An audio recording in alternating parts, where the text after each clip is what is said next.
son simulateur de pilotage, ses espaces dédiés à Michel Vaillant, à Ayrton Senna et bien d'autres objets exclusifs.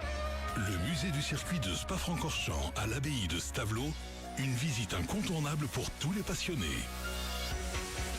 Info sur abbaye-de-stavelot.be. Impact FM à Fort-Jeune. Vous l'apercevez sur Facebook, sur Impact News. Nous sommes en direct, je vous le rappelle également sur Impact FM. Et c'est évidemment la rentrée pour nos jeunes amis. Et Rachel est là pour le nouveau billet à Fort-Jeune. Bonjour Rachel. Bonjour Patrick. Alors Rachel, tout va bien? Ça se passe bien? Bon, oui, ça se passe bien. C'est la rentrée. C'est la rentrée. Alors on va effectuer un zoom ce matin sur le papillomavirus humain qui fait partie finalement des infections sexuellement transmissibles les plus courantes. Souvent bénignes, elles peuvent pourtant avoir de graves conséquences. Et aujourd'hui, on en dit un peu plus sur ce virus, ainsi que sur les moyens de s'en protéger, n'est-ce pas Rachel? Effectivement, alors les HPV ou papillomavirus humains regroupent plus de 200 types de virus qui infectent la peau et les muqueuses.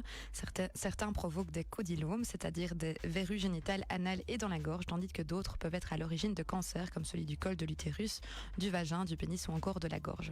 Il faut également savoir que les HPV font partie des infections sexuellement transmissibles les plus répandues. Environ 80% de la population sexuellement active est un jour confrontée à une infection par le HPV, dont la majorité entre 15 et 24 ans.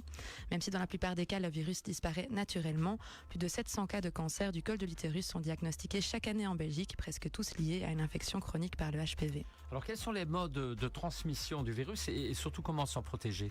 Alors le HPV se transmet principalement lors des relations sexuelles, mais aussi par contact cutané, lors de caresses intimes par exemple.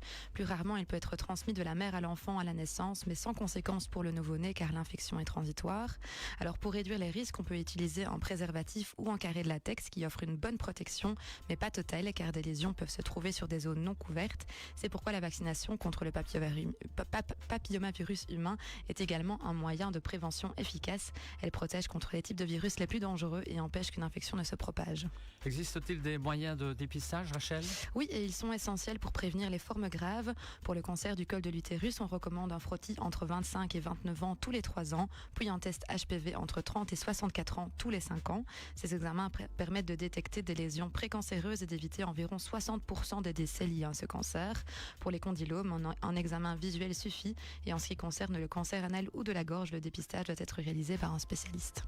Voilà pour le sujet de la semaine, sujet important et on rappelle bien sûr qu'un Fort-Jeune est disponible pour toute question éventuelle, n'est-ce pas Rachel? Oui, et comme chaque semaine, je rappelle notre horaire de permanence, donc du 1er juillet jusqu'au 31 août, notre centre est ouvert du mardi au vendredi de 13h à 16h30.